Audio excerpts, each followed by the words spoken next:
All right, well, we're going to get started now. So thank you everybody for joining us today for our webinar, The Value of Evaluations at the Hewlett Foundation. And if for some reason there is any challenge in hearing us, please just use the chat box to let us know, and we will make a quick fix. So my name, let me just switch slides. There we go. My name is Kat Athanasiadis, and I'm a senior associate with the Center for Evaluation Innovation. We're so happy to have Amy Arbreton and Prithi Trivedi with us today from the Hewlett Foundation and to be able to share their work with all of you. We've had fantastic interest in this webinar, so we think you're looking forward to it as well. Amy and Prithi are with the William and Flora Hewlett Foundation's Effective Philanthropy Group. The Effective Philanthropy Group serves as an internal consultant to Hewlett's programs and also acts as an external grant maker. And Amy supports staff across all program areas to commission, use, and learn from evaluation. And Prithi works across the team's 5 pillars, which are evaluation, strategy, organizational effectiveness, organizational learning, and philanthropy grant making to help strengthen the foundation's practices and the philanthropic sector more broadly. So as I said, I'm Kat Athanasiadis with the Center for Evaluation Innovation, and I'm joined by Julia Kaufman, who's our director. She's going to be more of a silent partner today. CEI was founded in 2009. We're based in Washington, DC, and we're a nonprofit with a mission of working with foundations and with other evaluators to advance the practice of evaluation and learning in philanthropy and with nonprofits so that it makes a meaningful difference and leads to better and faster results. And one of the things that we do is we lead the Evaluation Roundtable, which is an informal network of leaders in evaluation from over 100 foundations in the US and Canada that aims to improve how foundations learn about their grant making so that they can improve their results. And we do periodic benchmarking of the philanthropic sector as a result of that work. And the Hewlett Foundation is a part of that network, and this webinar is also a part of that work to share learnings more broadly. So that's a bit about us, but we wanted to know a bit more about who's joining us today. So I'm going to try to launch a poll that should pop up on your screen shortly. So if you give me 1 second.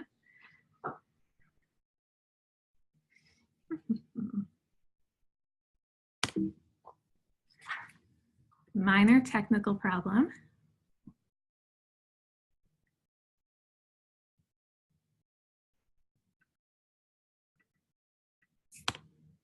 All right. Are you from a foundation or some kind of funder? Are you evaluation staff, program staff, or other staff? Or are you from an evaluation consulting firm? Or are you an independent evaluator or somebody else? And we'll just give a few more seconds for people to vote.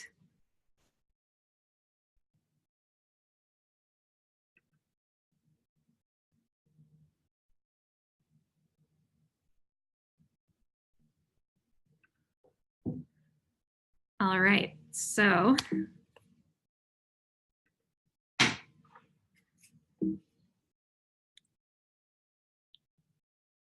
sorry, quick technical problem.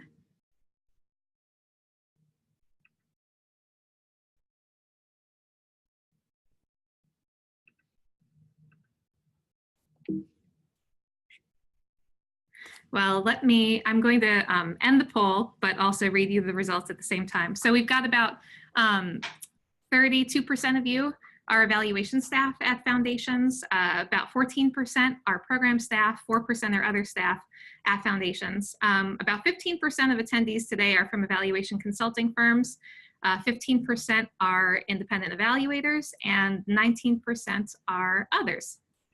Great, so thank you. All right. So today's webinar centers on Amy and Prithi's recent work assessing the value of evaluations at the Hewlett Foundation. Foundation evaluation functions, like program strategies, require intentional assessment and adaptation. And foundations periodically should assess the extent to which their evaluation work is meeting expectations for quality and if it's adding clear value to the work. So Hewlett recently published a report, The Value of Our Evaluations, Assessing Spending and Quality, where they outline their approach and findings. And in today's webinar, I'm going to start by giving a bit of background on how evaluation looks right now in the philanthropic sector. And then Amy and Prithi are going to talk about how and why they did this evaluative work, what they found, and how some different stakeholders like the Hewlett Foundation's board and staff and other partners reacted to the findings. We're going to have plenty of time at the end for Q&A, where you can ask questions directly to Prithi and Amy. And finally, we'll wrap up the webinar with a few informative slides. For example, we'll provide the links to the report and to other resources that we mentioned throughout the webinar. So a little bit of housekeeping. We're recording the webinar today, and in the next couple of days, you'll get an email with a link to the recording. The slide right now is approximately what you see on your screen anyway. So if you'd like to ask a question, I know that some of you are already using the chat function, which is at the bottom of the screen, so thank you. But there's also a Q&A selection that you can click on and ask your questions. So if you have clarifying questions, feel free to ask those at any time. Otherwise, we're going to be holding all questions to the end of the presentation. So before Amy and Prithi get started, we wanted to give you a brief overview of where evaluation in philanthropy stands right now to give you a little bit of background to frame today's conversation. So this is from our periodic sector benchmarking research, which we did in collaboration with the Center for Effective Philanthropy back in 2015. We surveyed foundations with dedicated evaluation staff, which is a portion of the universe of funders. And we found that in 2015, half of evaluation staff say the funding levels for evaluation work have increased over the past 2 years relative to the size of the program budget. And there's currently no sector standard for how much foundations spend on evaluation, but we found that the median was about $1 spent on evaluation for every 100 program dollars, which is, about 1%. Evaluation findings are shared to the greatest extent to those directly working at the foundation. And a minority of people that we surveyed reported that findings were shared with grantees or with other foundations or with the general public. And this is a theme that will come up in our conversation today. We also asked about challenges experienced by evaluation staff at foundations. Having evaluations result in meaningful and useful insights is a challenge.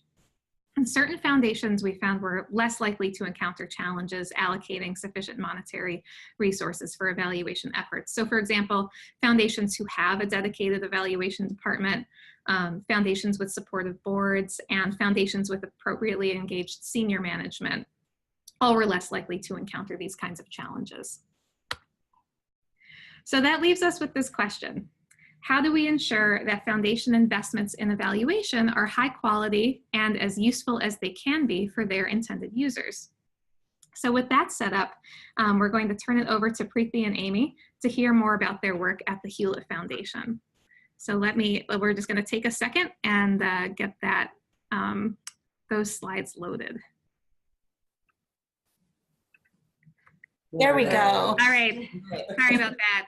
It was weird. Now we're good. It was worth the wait, everybody. Thanks for everybody's patience. Thank you so much for the introduction, Kat and Julia, and for hosting to CEI for hosting this webinar. We're really pleased to be able to share what we learned from this assessment. And I'm just gonna tell you a little bit what we're gonna talk about. We're gonna say, who are we? Why did we do this assessment? How did we do it? What did we find? And what's next? And as Kat said, then there'll be some time for questions at the end. Who are we? The William and Hewlett Foundation, we are a nonpartisan private charitable foundation, and we're located in Menlo Park, California. The foundation's assets are more than $9 billion, with annual awards totaling over $400 million. We have 5 major program areas and they're very diverse as supporting performing arts in our local San Francisco Bay Area to international global development and population. A few other relevant points. Evaluation at the Hewlett Foundation is baked into outcome-focused philanthropy, which is our approach to strategy. We expect to commission evaluations throughout the strategy life cycle to learn and adapt and adjust our strategies based on what's working and what's not. And you can see our strategy life cycle up on the slide there. Another important context point is that our program staff play a central and leading role in strategy and evaluation. They are the ones who set goals and outcomes for each strategy, and they're also responsible for tracking progress and evaluating the work. Given the many responsibilities that program staff have, Kat mentioned this earlier, we have a group called the Effective Philanthropy Group that supports the work that they are doing. And I'm the evaluation officer, so I'm available to support our programs to commission, manage, use, and learn from evaluations. And these are primarily evaluations of our strategies. Our evaluations are guided by a set of 7 evaluation principles, the first of which is we lead with purpose. And for us, that means that we start our evaluations guided. So for us, that means we don't actually privilege one type of evaluation over another. So we're gonna really consider who's gonna own and act on the findings, when do they need them, and what are the most important evaluation questions. Other principles that we have are we use the data and we share what we are learning. And I'll get into more of those principles in a minute. With that as backdrop, I'll dive into why did we do this internal assessment of spending and quality. In late 2012, the foundation adopted its evaluation principles and practices guidance, which is captured in the principles and practices paper that I just was showing you. And then in early 2013, I was hired as the foundation's first dedicated evaluation officer. And that was really in response to staff's request for more guidance and evaluation technical expertise to help them carry out and follow the principles. And I'll just note that my actual job description was provided in that principles and practices paper. So you can go and see there what I was hired to do. It was at this point that the board, as Faye Twersky, who's the director of our Effective Philanthropy Group, given that we're going to be implementing these principles and practices, what should we be spending on evaluation? And at that time, there were no good benchmark data available for foundation evaluation spending. The prior benchmark study hadn't been done since 2009 or 2010, and so they weren't up to date. And then also because evaluations define evaluation so, because foundations define evaluation so differently, it was really hard to get a sense of what that number should be. So Faye conducted an informal scan of several other foundations' evaluation spending, and then we also reviewed our internal spending trends up to that point. And we did some review and calculation of looking at our different strategies and some scenarios around, like with a bottom-up calculation. And we arrived at a set of recommendations to the board, 2 of which were increase spending on evaluation to 2% of program spending. And then really importantly, use that increase in spending to improve the quality, practicality, and use of evaluations. So then it was in late 2013 that the board adopted the recommendations, and they are captured in another report that we've shared publicly called Benchmarks for Spending on Evaluation. We said at that time that we would track progress and we would report back. So the assessment that we're talking about today was really done with that in mind. Now, I just want to take a moment. Some of you might be thinking 2%, why so low? Again, different foundations have different definitions for evaluation. We are just including third-party evaluations of our strategies in the numerator. All of our programs, as many of you may know, fund research institution and fund research. But because research is part of the strategy itself, those are not included as evaluation and they are not included in this assessment. All right, I'll turn to how did we do this assessment? As I've mentioned, at Hewlett, we define evaluation as those conducted by independent third parties and contracted directly by our program staff to learn what's working and what's not in order to inform their strategies. For this assessment, we decided to include all evaluations commissioned between 2009 and 2016 with a final report completed by August of 2016, because that's when we needed to be done with our data collection in order to do this assessment. I'll just take a pause right there to see if people want to weigh in and guess how many evaluations we included in this assessment. Great. 1 second, I'm going to launch the poll.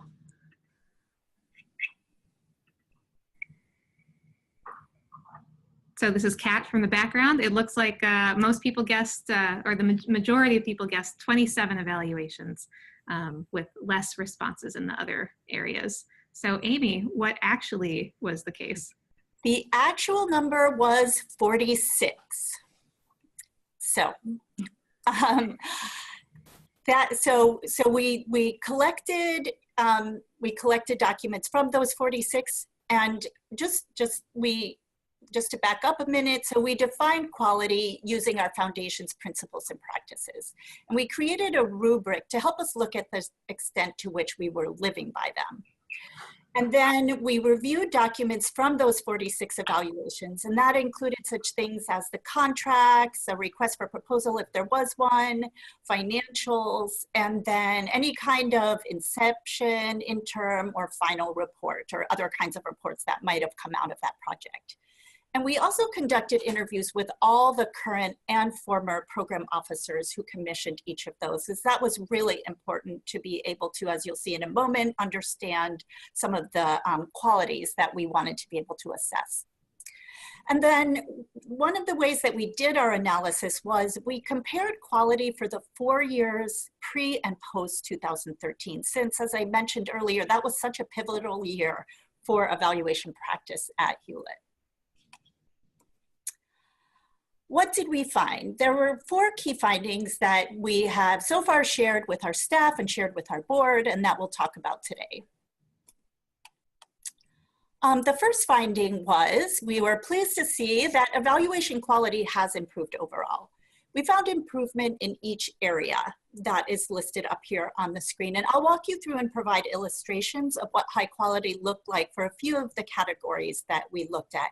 This was really the crux of the assessment, and you know, what the biggest place where we took away lessons from. For clarity of purpose, we asked, did program staff clearly identify the audience? Did they identify intended use? Did they identify something about the timing for when the findings would be most valuable? For the evaluation questions, we started with looking at, were they even present? And then did they go beyond asking what happened? Did they dig into why not, how, for whom, compared to what? The kinds of questions that could really set us up for learning.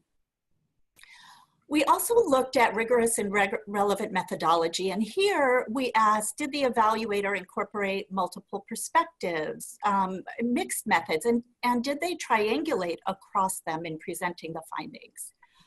Did they note limitations, and did they include their tools in any of the reports that we received?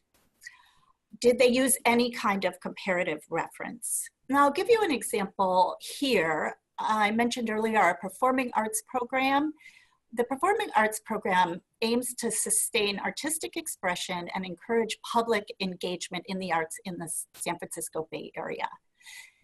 They conducted a midpoint evaluation of their strategy, and their evaluators, which was a collaborative effort of informing change in Olive Grove, as part of what they presented, they compared the arts grant-making data on audience to diversity data of the region. So the team could really see where they could diversify their portfolio to better reach the participants and artists that they hope to reach. Looking at grantee engagement, here we asked, were grantees engaged during planning, implementation, and use? And here I'll give you an example from an evaluation of the Early Learning Innovation Fund, which is a fund which seeks to promote promising approaches to improve children's early learning in several African countries. Grantees were engaged throughout the evaluation. So during planning, they were engaged and asked to give input on the questions. During implementation of the evaluation, they were able to provide information and sort of more information about the context to help have appropriate methods for collecting the data. And finally, they gave input as the evaluator, Management Systems International, drafted findings and recommendations. Turning to use, we asked, are the findings used as intended and fully for learning and course correction? And here I'll give you an example from the Madison Initiative. The Madison Initiative aims to help create the conditions in which Congress and its members can deliberate, negotiate, and compromise in ways that work for more Americans. The Madison team commissioned the Center for Evaluation and Innovation to do an evaluation of their strategy over its first 3 years. And they used the evaluation actually in many, many different ways over the course of those 3 years. I'll share a couple. Early on, they used the findings from CEI's interviews with external stakeholders and a system mapping in order to get the internal team as well as other potential funders and their grantees on the same page about what the initiative was working to accomplish. And then they used the evaluation findings to inform a strategy refresh after the first 3 years of the strategy's implementation. And last on here, I'll talk a little bit of what did we looked at sharing what we are learning. Here we asked about both internal sharing and external sharing, and including was there public sharing in some form. A good example here comes from an evaluation of our nuclear security initiative, and that's an initiative which aimed to reduce the risk of a nuclear disaster.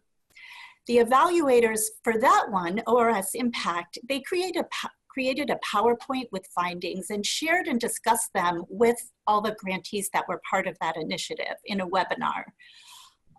They also came and shared internally with our staff at an all-staff meeting, and we also shared that, that with our board. And then a final report with high-level lessons was shared at conferences and is available publicly on our Hewlett Foundation website. And actually, many of the evaluations that I've just been describing are also available on our website.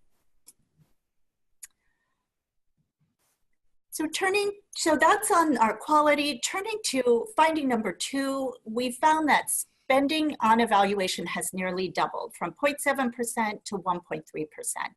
And as you'll see, we didn't meet the 2% benchmark, but we still feel really good about this change and this increase in our spending. In particular, it was a challenge to increase spending while our grant awards were, which is the denominator, was also increasing over that same time period.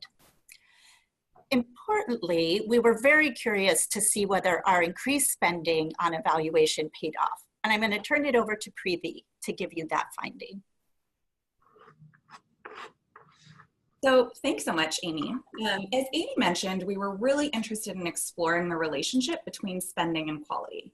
And in fact, we did find that higher quality evaluations do cost more. When we spend more, we tend to use evaluations in more ways, and we share them with more audiences, including publicly. So yes, spending is important, but we found that other factors were also really helpful in contributing to higher quality evaluations. So 4 stood out for us in this assessment, and I'll walk you through those. The first is program staff time. So evaluations that involve greater amounts of program staff time tend to be used in more ways and shared in more ways. And in fact, some of the staff that we spoke with said that the time that they spend working with the evaluator can be even more valuable than the report itself. So this analysis really highlighted for us just how important it is for program staff to allocate enough time to be responsive and engaged clients throughout an evaluation process. The second is using a competitive selection process to choose an evaluator. So this can really range from either a formal request for proposals or just even a discussion with a few evaluators. Evaluations that did use a competitive process not only were ultimately used and shared more, but tended to be clearer on their purpose and have stronger questions up front. And we think this is probably a result of how intentional the program staff need to be up front in order to actually manage a selection process. The third is evaluator fit. So it's important that program staff commissioning an evaluation ensure a really strong fit with the evaluator and the overall approach, in particular around presentation and communication style. One of the things we learned in this assessment was that some POs really prefer PowerPoint and discussion, and others really like more detailed reports with data and graphs, and so there's really a lot of variation here. Finally, engaging others, so including grantees, but also others within the foundation and other foundations and others externally. One way to do this is through an advisory committee. So in our sample of 46, just a small number, 6, involved advisory committees. These evaluations tended to engage grantees to a greater extent and were ultimately used in more ways and were more likely to be shared. One example of this is an evaluation of our organizational effectiveness program, which helps existing grantees be high-performing organizations. As part of the evaluation, the team set up an advisory committee, which included people both within the foundation and across the foundation, and also from other foundations as well. This committee provided a really strong vehicle for input throughout the evaluation. For example, the group met during the evaluation and decided, in discussion with the evaluators, which in this case was Social Policy Research Associates, that it would be valuable to adjust the original plan for data collection. So we included more focus groups. So finding number 4. Our last finding is that though we have improved really across the board, we can improve further, in particular by focusing on engaging grantees and sharing more. This will help us meet our own principles and values around openness and transparency. For engagement, this study really reinforced the concrete benefits of engaging grantees throughout an evaluation. It helps strengthen questions and methods up front, it can help with interpreting results, and can really increase buy-in on doing the work after the evaluation as well. So we know that it takes time, but it really does pay off. Given this, we plan to prioritize this in our evaluations moving forward. We're exploring developing additional tools and resources to support our program staff to do this more consistently. With sharing, we've increased public sharing from 29 to 45%, but we'd really like to increase that even more. We understand from our analysis that in some cases, program staff have reservations about sharing when there are sensitive aspects about a strategy or about individual organizations. For instance, right now we're grappling with how best to share findings from an evaluation of grantees' work on climate mitigation, which includes some sensitive content. So in order to support staff, we're encouraging them to work with our communications team to better plan upfront for public sharing, whether it's the full report, an executive summary, or a redacted version. So where are we going from here? We started first by sharing these findings, both with program staff and the board. Program staff found it to be really helpful to have concrete examples for where there were strengths and weaknesses. And they really liked the stories. They liked to learn about other evaluations and learn from past examples.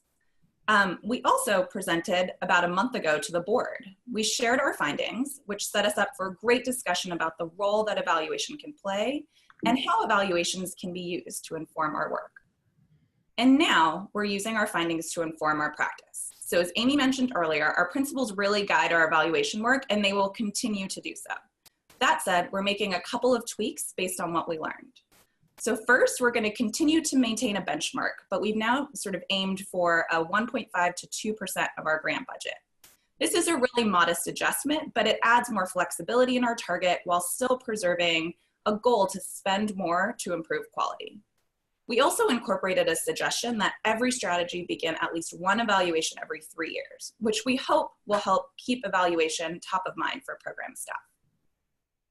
Second, we recognize the importance of this kind of assessment. So we're going to continue, and we are continuing to track evaluation quality, spending, and use to continue to learn and adapt about our evaluation practice.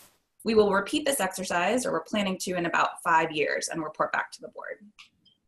And finally, we're revising our evaluation principles and practices paper based on the lessons we've learned.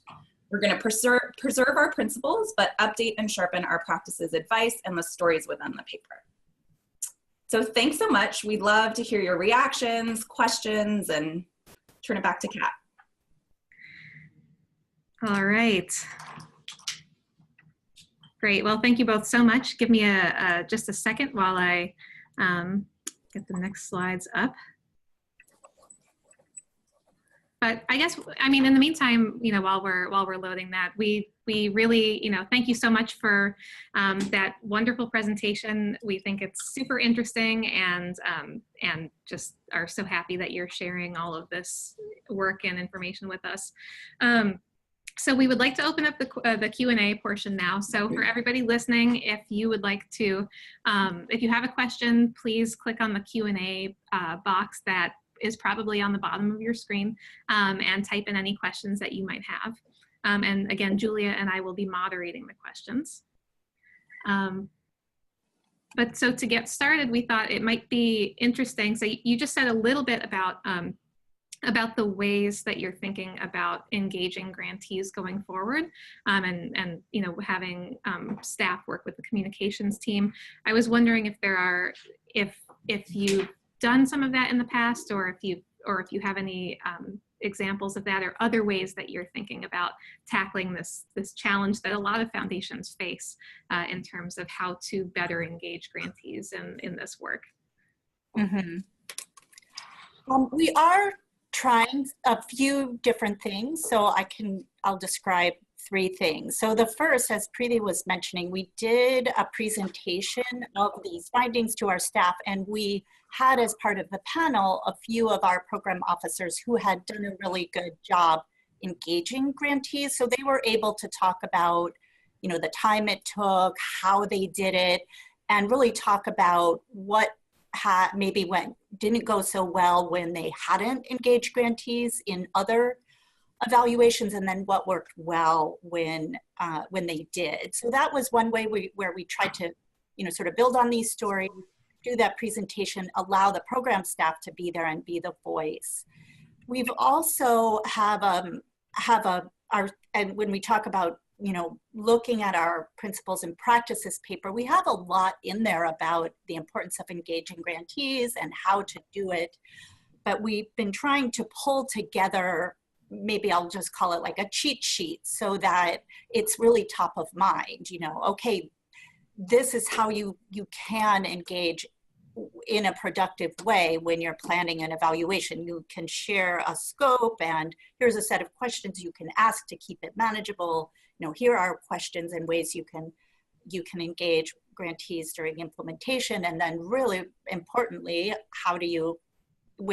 questions you can ask for engaging during interpretation and use. So those are two ways that we've been looking at that. That's really helpful. Thank you. Great. So this is Julia, and I am going to ask a couple of questions that have come in, or several questions that have come in. The first is from Jackie K. And the question is, did evaluations include individual grants and portfolio strategy level? And how many of different focus types? Okay.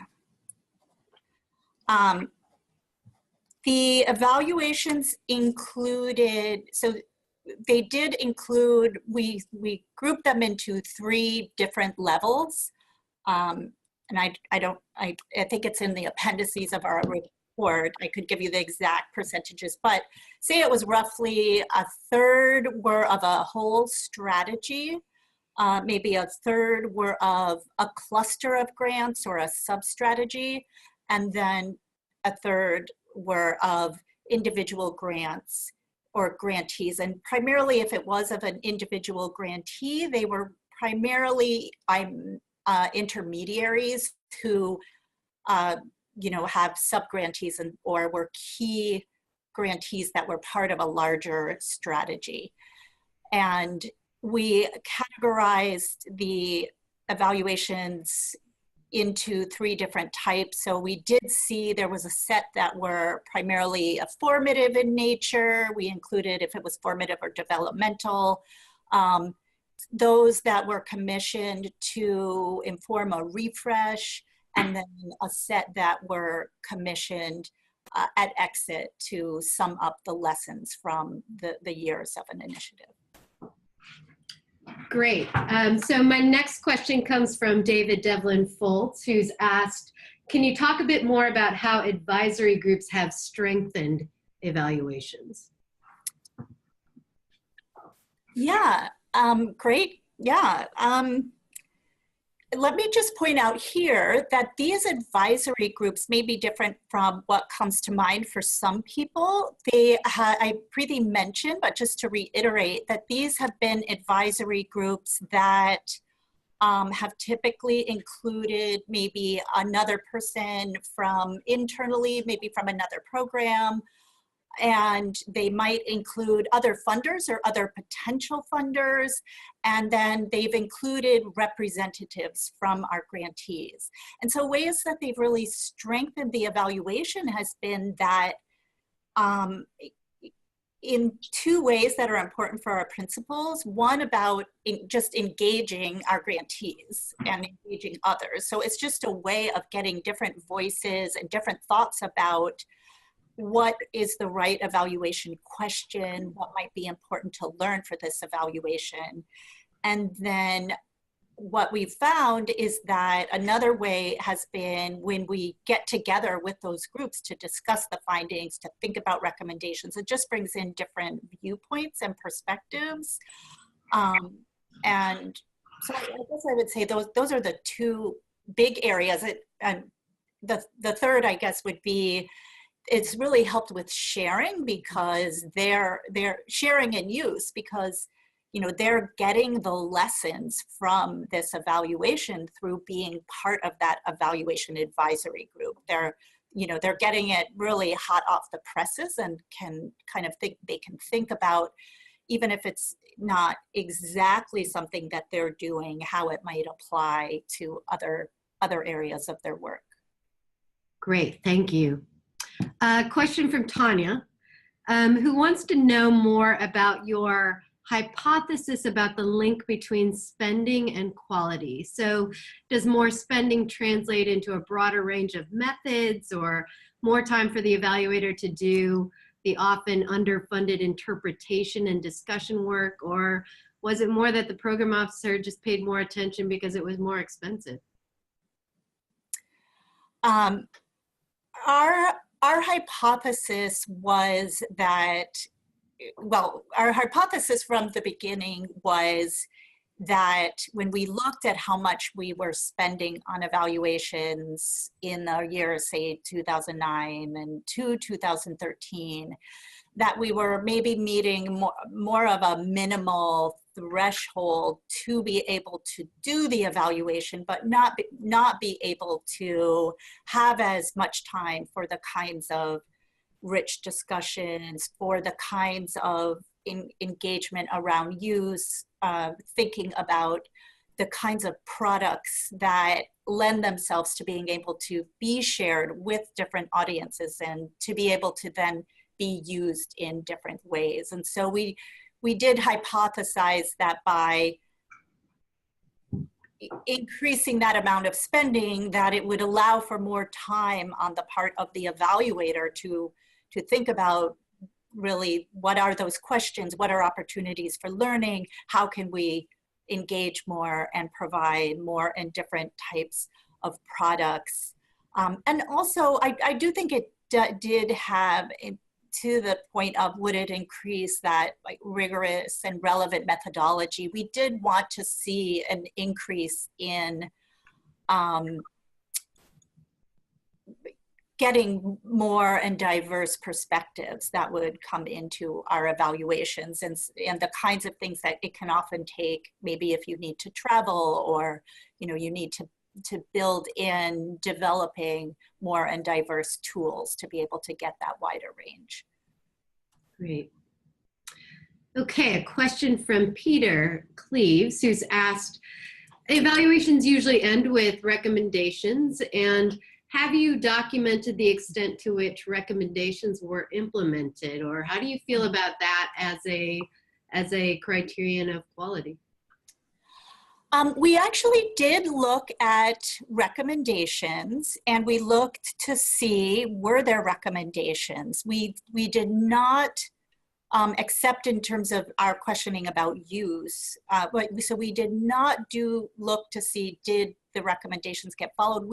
In a way, we had an opposite or a different kind of lesson that came out of this assessment, which was that there was very strong feelings about the recommendations, and that was primarily because sometimes there would be so many recommendations that the program staff didn't feel that necessarily they had been as targeted, or maybe they couldn't have been as useful because it was hard for the evaluator to really place themselves in the context of the foundation and what the foundation could do.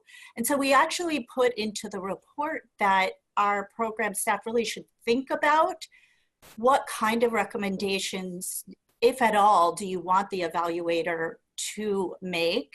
And if not recommendations, we did have some examples where the program staff specifically said, well, rather than recommendations, it would be helpful. Let's just have the evaluator talk about what were some of the insights that came out of this, or ask some questions that we should think about from the evaluation. And I guess I would just add that in the places where the recommendations were at least perceived as helpful, those often came out of times where we did use this evaluation advisory committee. So the committee could take them and discuss them and really think through how applicable and doable are these recommendations. Great. Well, as an evaluator, I'm interested in this next question from Russell Ramsey, who's asked, did you identify any characteristics of external evaluators themselves in terms of training, organizational positioning, methodological approaches that explained any of the variance in the quality of the evaluations in your sample?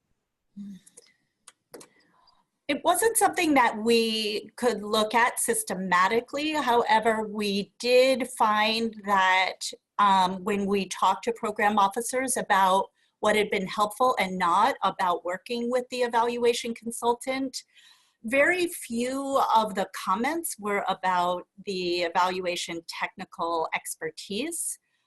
Most of those, more of the comments were about if this evaluator, you know, how helpful they were in terms of facilitating, helping them think through how to use the findings. Trying to think of some of the other kinds of comments that we got. It reminded me a lot of the paper that Julia, that you've written about sort of what are the changing expectations about evaluators. Mm-hmm. Right. Excellent. So I want to go a little farther than the questions about engagement of grantees. And one of the questions that came from Courtney Bullinson is, in addition to engaging grantees, how have you engaged, or have evaluations engaged ultimate beneficiaries, if at all?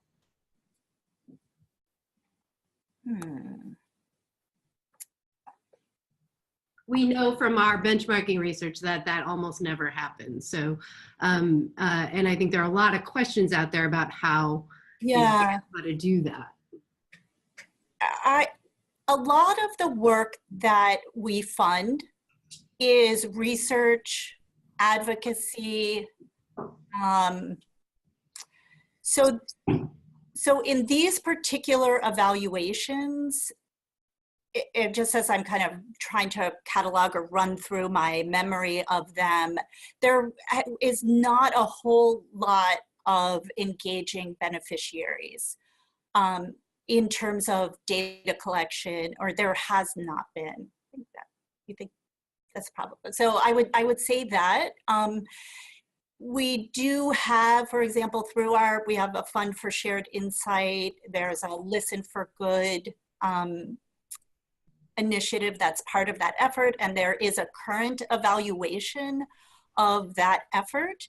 And so with that particular type of evaluation, there will be, you know, more gathering of those voices. So just to say, I mean, I do think that is important. And I will also just add that as part of our work on our strategies and through outcome-focused philanthropy, engaging and thinking about beneficiary voice is something that's becoming, you know, we're really bringing more to the forefront. So I would imagine that our evaluations will also start to take that into account as well as we start to do that with our strategies.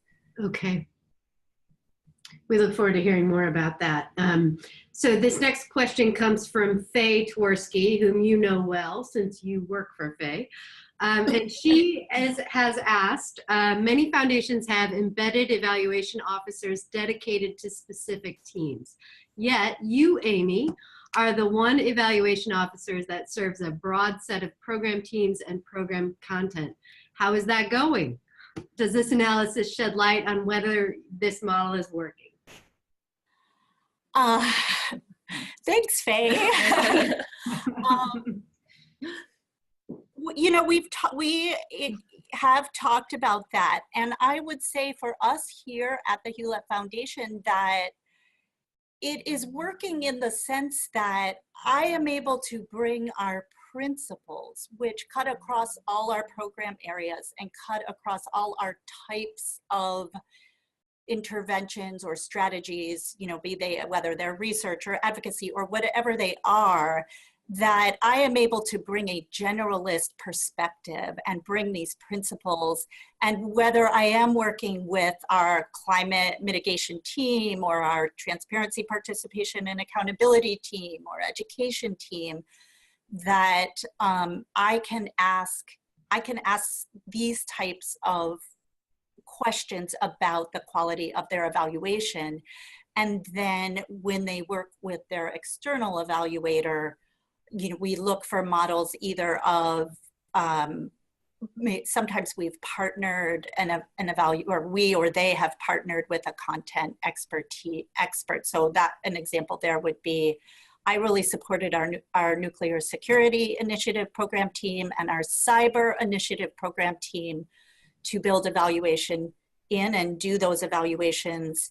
And in both of those evaluations, they had really good evaluators who also partnered with content experts. So I do think that that has worked well here at the foundation. Great.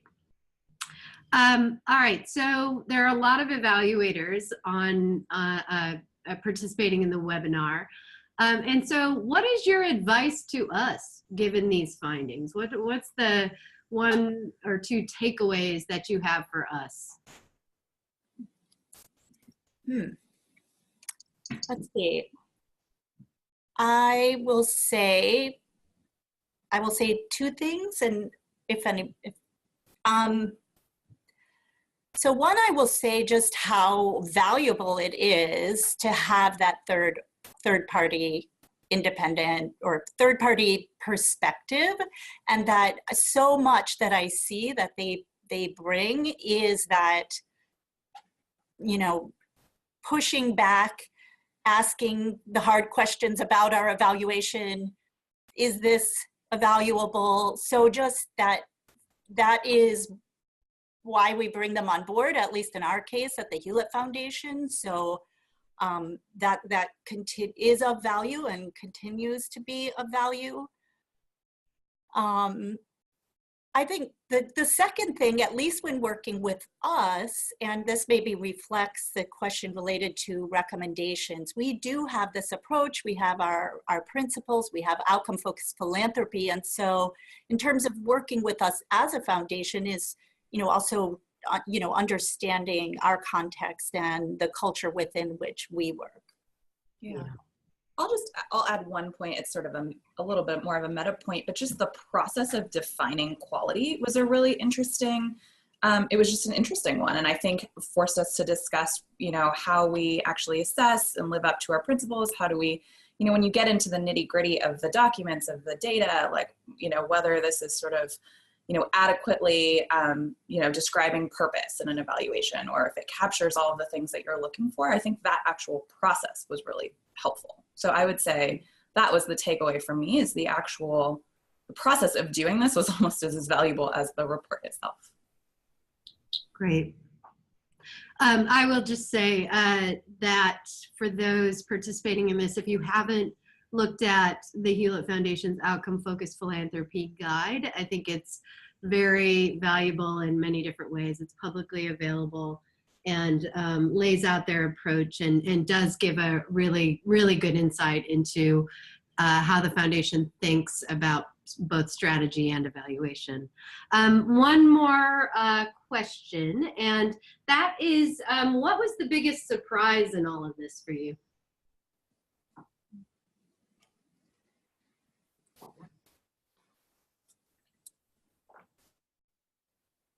I had actually thought about this, but now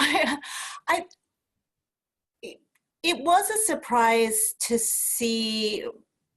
I mean, I think we did expect to see that we had been sharing more than we were. It is a principle, and so it was a little bit. So it was somewhat of a surprise to see we hadn't been sharing as much, both internally and externally, as we want to be. Yeah, I can add just that I think the conversations about fit were really interesting, since there really wasn't sort of, we thought a lot about what did we hear, and really what we heard is there's a lot of variation. Like the way people like to be worked with, or the reports, the way they receive information really varies greatly from person to person. And I think that the range was sort of a surprise to me. Yeah. Excellent. And I lied. One more question. To what extent do you talk with a lot of other foundations and a lot of other evaluation officers at foundations? How common is this practice of assessing the quality of evaluations like you've done? Have you seen any others do it?